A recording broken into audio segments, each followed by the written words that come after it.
Assalamu alaikum warahmatullahi wabarakatuh. How are you, all of my dear audience? I hope that you all are fit and fine by the grace of Almighty Allah.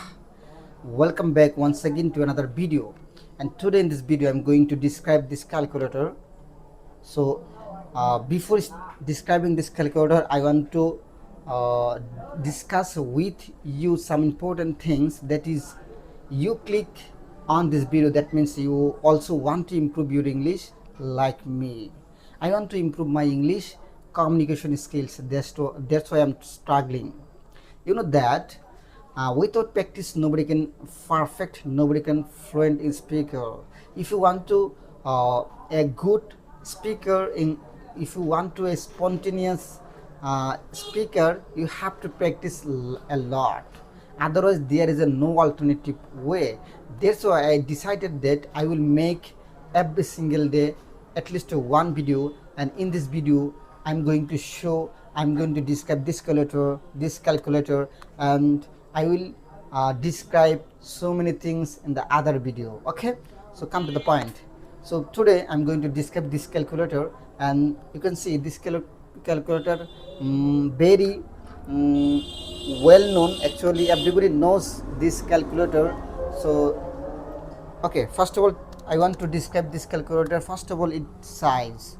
Actually, it's 6 inch tall and 3 inch wide, and it's very handy and portable. I use this. I love this calculator.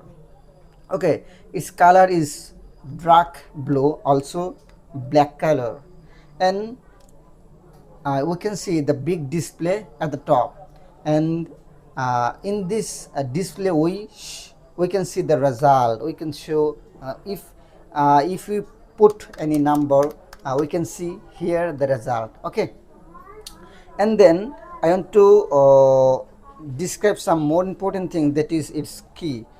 Here you can see the on button, mode button, alpha button, shift button, and this button used actually for special when we solve math and when we solve the higher level math. And actually this time this key help us to solve the math. Also we can see some number key 0 to 9, some special key, that means for example sin, cos, tan, and this type of button used for trigonometry math. And when I solve class 9, 10 trigonometry math, and that time I use this calculator. And this calculator use actually it has use by students, teachers also, and it is very useful for us nowadays. Okay, so I hope that you already understand. I'm trying to describe this calculator, its size, color, and its button also, and its function. So you can also describe so many things like this. If I know that in this video I'm making so many mistakes, so don't worry. If I don't make mistakes, I could not be a fluent speaker. I know that. That's why if I make mistake, don't worry, I never afraid about this. I always try to make a video and with a confidence. So if you want to your English, if you want to improve your English, you can try this process to make a video. Okay, so thanks for watching this video. I hope that you all are fine. Okay.